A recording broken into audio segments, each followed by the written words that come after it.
ಯಾರಲ್ಲಿ ಹುಲ್ಲು ಕಡ್ಡಿಯನ್ನು ತೆಗೆದುಕೊಳ್ಳಬೇಕು, ನನ್ನದಾಗಿಸಿಕೊಳ್ಳಬೇಕು ಅನ್ನುವಂತಹ ಆಸೆ ಇಲ್ಲವೋ ಅಂಥವನೇ ಈ ಜಗತ್ತಿನಲ್ಲಿ ತಿಳಿದವ.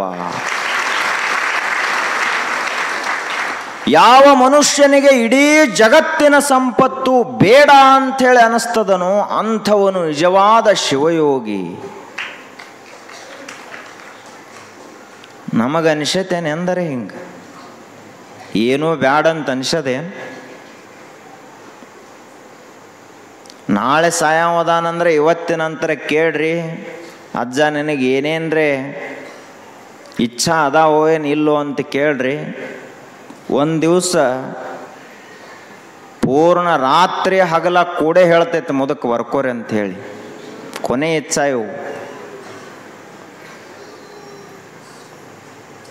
ಕೊನೆ ಇಚ್ಛಾನ ಒಂದು ಬುಕ್ ತುಂಬಷ್ಟು ಅದಾವು. ಅವು ಮತ್ತು ಅರಿವು ಮರಿವು ಆಗಿರ್ತದೆ, ಏನು ನೆನಪು ಭಾಳ ಇರಂಗಿಲ್ಲ. ಅಂದರೂ ಅಷ್ಟು ಹೇಳ್ತಾನೆ ಅಜ್ಜ. ಅಂದ ಬಳಿಕ ಇಂತಹ ಮನುಷ್ಯ ಎಂದಾದರೂ ಮುಕ್ತ ಆಗಲಿಕ್ಕೆ ಸಾಧ್ಯವೇ?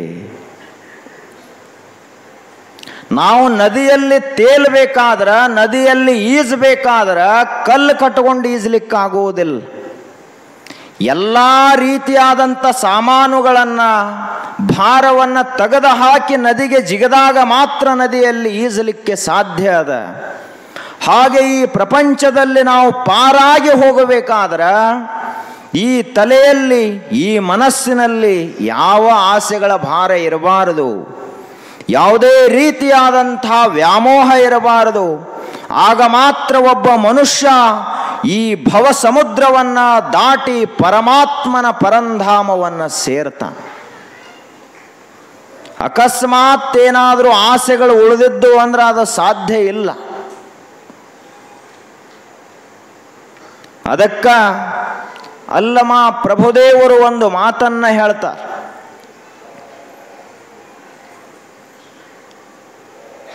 ಏನು ಹೇಳ್ತಾರೋ ಅಂದ್ರ, ನಮ್ಮೆಲ್ಲರ ಜೀವನ ಏನಾಗ್ಯದ ಅದಕ್ಕೆ ಬಹಳ ಚಲೋ ಶಬ್ದಗಳನ್ನು ಕೊಡ್ತಾರ ಅವರು. ಸತ್ತು ಹುಟ್ಟಿ ಕೆಟ್ಟವರೆಲ್ಲರೂ ದೇವಲೋಕಕ್ಕೆ ಹೋದರೆಂಬ ಬಾಲಭಾಷೆಯ ಕೇಳಲಾಗದು. ಸಾಯದ ಮುನ್ನ ದೇವನರಿದಡೆ ದೇವನೊಲಿವನಮ್ಮ ಗುಹೇಶ್ವರನು. ನಾವೆಲ್ಲರೂ ಹೆಂಗ ಅಂದ್ರ, ಹುಟ್ಟಿದೀವಿ, 100 ವರ್ಷ ಬದುಕ್ತೀವಿ. ಆ ಬದುಕು ಹೆಂಗಿರ್ತದಂದ್ರ ಕೆಟ್ಟು ಹೋದ ಜೀವನ ಆಗಿರ್ತದೆ. ಯಾಕೆ ಅಂದ್ರೆ ನಾವು ನಮ್ಮ ಆಯುಷ್ಯದ ಅವಧಿಯಲ್ಲಿ ಸುಳ್ಳು ಹೇಳುವುದನ್ನು ಬಿಟ್ಟಿಲ್ಲ. ಆದ್ದರಿಂದ ನಮ್ಮ ಜೀವನ ಕೆಟ್ಟು ಹೋಗ್ತದೆ. ನಮ್ಮ ಆಯುಷ್ಯದಲ್ಲಿ ನಾವು ಕೆಟ್ಟ ಕೆಲಸಗಳನ್ನು ಮಾಡುವುದನ್ನು ಬಿಡುವುದಿಲ್ಲ. ಅದಕ್ಕಾಗಿ ನಮ್ಮ ಜೀವನ ಹಾಳಾಗುತ್ತದೆ. ನಮ್ಮ ಆಯುರ್ಮಾನದಲ್ಲಿ ನಾವು ರಾಗದ್ವೇಷಾದಿಗಳು, ಕಾಮಕ್ರೋಧಾದಿಗಳನ್ನು ಬಿಡುವುದಿಲ್ಲ. ಅದಕ್ಕಾಗಿ ನಮ್ಮ ಜೀವನ ಧನ್ಯ ಆಗುವುದಿಲ್ಲ, ಅಮಂಗಲವಾಗಿ ಹೋಗುತ್ತದೆ. ಸತ್ತು ಹುಟ್ಟಿ ಕೆಟ್ಟವರೆಲ್ಲರೂ ದೇವಲೋಕಕ್ಕೆ ಹೋದರು ಅಂತ ಏನು ಹೇಳ್ತಾರಲ್ಲ, ಯಾರಾದರೂ ದೇಹ ಬಿಟ್ಟರು ಅಂದರೆ ಏನು ಬರೀತಾರ? ಲಿಂಗೈಕ್ಯರಾದರು ಅಂತ ಬರೀತಾರೆ. ಅವನ ಜೀವನದಾಗ ಲಿಂಗ ನೋಡಿಲ್ಲ ಅಂಥ ಮನುಷ್ಯ, ಅವಂಗೆ ಲಿಂಗೈಕ್ಯ ಅಕ್ಕನ?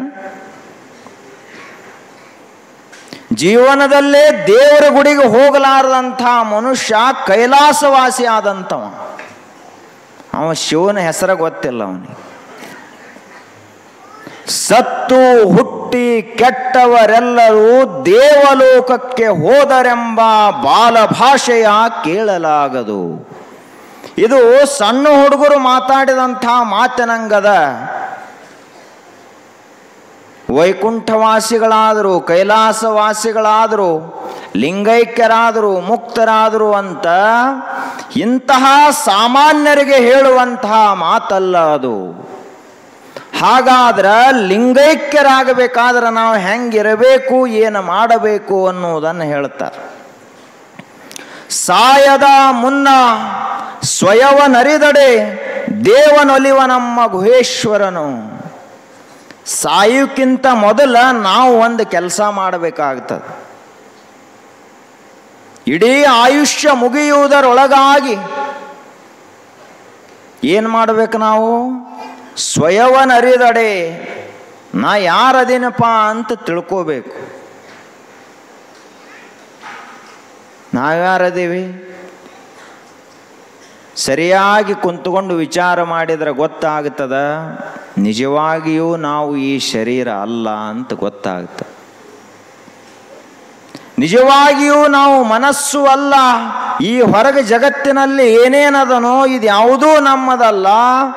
ಈಗೇನು ನಾವು ತಿಳ್ಕೊಂಡದೀವಲ್ಲ, ಇವರು ಯಾರೂ ನಮ್ಮವರಲ್ಲ. ಮತ್ತು ಹಂಗಾದ್ರೆ ಹೆಂಗ್ರಿ? ಬೀಗರು ಬಿಜ್ಜರು ಬಂದ್ರಂದ್ರೆ ಏನು ಮಾಡಬೇಕು? ನಮ್ಮವರಲ್ಲ ಅಂದ್ರಂದ್ರೆ ನಿಮ್ಮವರ ಅವರು. ನೀವು ದೇಹ ಬಿಡು ತಕ್ಕ ನಿಮ್ಮವರ, ಖರೆ ನಿಮ್ಮವರಲ್ಲ ಅವರು. ನೀವು ದೇಹ ಬಿಡುವಾಗ ಅವರು ನಿಮ್ಮ ಜೊತೆಗೆ ದೇಹ ಬಿಡ್ತಾರೇನು? ಇಲ್ಲ. ನಿಮಗೇನಾದರೂ ತ್ರಾಸಾಯ್ತಂದ್ರೆ ಅವ್ರಿಗೇನಾದರೂ ಆಗ್ತದೇನು? ಏನೂ ಇಲ್ಲ. ಅವರ ಬ್ಯಾರೆ, ನೀವ ಬ್ಯಾರೆ. ಈ ಜಗತ್ತಂದ್ರೆ ಹೆಂಗದ ಅಂದ್ರೆ ಒಂದು ರೀತಿಯಾಗಿ ಒಂದು ದೊಡ್ಡ ಸಂತೆ ಅದ ಇದು. ಈ ಸಂತೆಯಲ್ಲಿ ಒಬ್ಬರು ಚೌಳಿಕಾಯಿ ಮಾರ್ಲಾಕ ಬರ್ತಾರ, ಒಬ್ಬರು ಬೆಂಡಿಕಾಯಿ ಮಾರ್ಲಾಕ ಬರ್ತಾರ, ಒಬ್ಬರು ಬದ್ನಿಕಾಯಿ ತಗೊಂಡು ಬರ್ತಾರ, ಒಬ್ಬರು ಬಜಿ ಅಂಗಡಿ ಹಾಕಿರ್ತಾರ. ಅವರವರ ಸಂತಿ ಚಲೋ ಮಾತು ಹೇಳಿ ಮಾರಿ ಹೋಗ್ತಾರೆ ಹೊರತು ಯಾರೂ ನಮ್ಮವ್ರಾಗ್ಲಕ್ಕೆ ಬಂದಿಲ್ಲ ಇಲ್ಲಿ.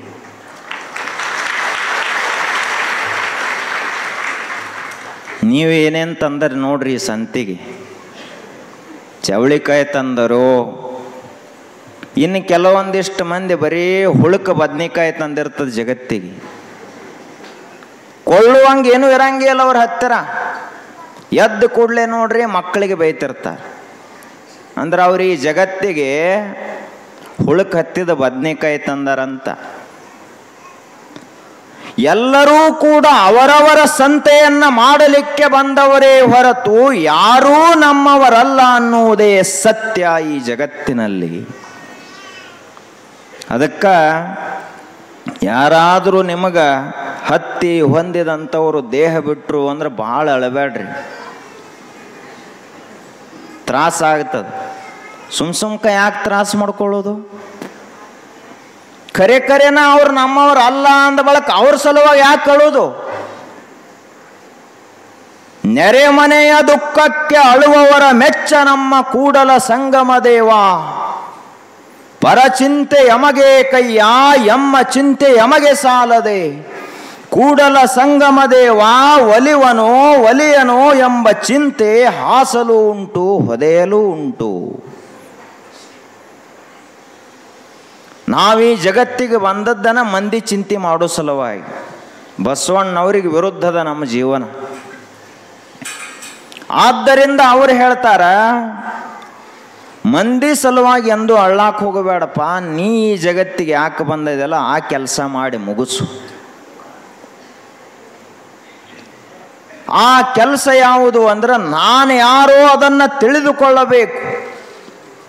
ಆ ಶಿವತತ್ವವನ್ನು ತಿಳಿಸುವುದಕ್ಕಾಗಿ ಗುರುವಾಗಿಯೇ ಅವತರಿಸಿದಂತಹ ಧರ್ಮ ಜ್ಯೋತಿ, ಅನುಭಾವದ ಮಹಾ ಬೆಳಕು, ಬಯಲಿನಲ್ಲೇ ಬಯಲಾಗಿ ಬಯಲ ಜೀವನವನ್ನು ಸಾಗಿಸಿದಂತಹ ವ್ಯೋಮಕಾಯ ಸಿದ್ಧ ಮಹಾಪ್ರತಾಪಿ ಶಿವಶರಣಗಣದ ಅಧ್ಯಕ್ಷರಾಗಿ ಶೂನ್ಯ ಸಿಂಹಾಸನವನ್ನು ಏರಿದಂತಹ ಮಹಾಶಿವಯೋಗಿ, ಮಹಾಸಿದ್ಧ ತಪಸ್ವಿ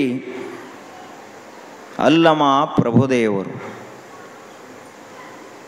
ಒಮ್ಮೆರೆ ನಮಗನಿಸ್ತತೇನು?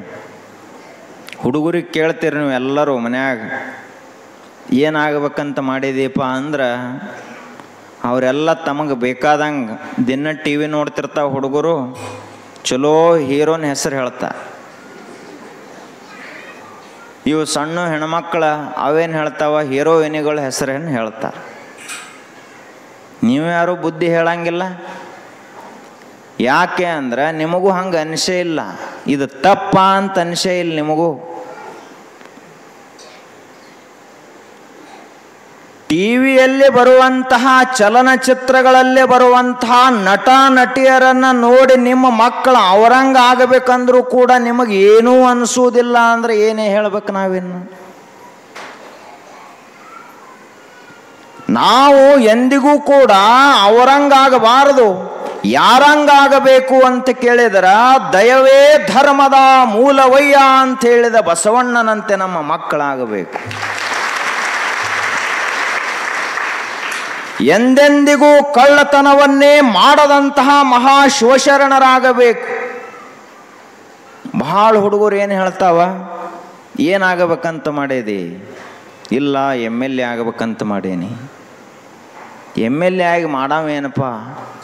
ಯಾರ ಕೈ ಪೂರ್ಣ ರೂಪದಲ್ಲಿ ಸ್ವಚ್ಛ ಇರ್ತದಲ್ಲ ಅಂಥವ್ರು ಅಧಿಕಾರದ ಗದ್ದುಗೆ ಮೇಲೆ ಕೂಡಿರಬೇಕು.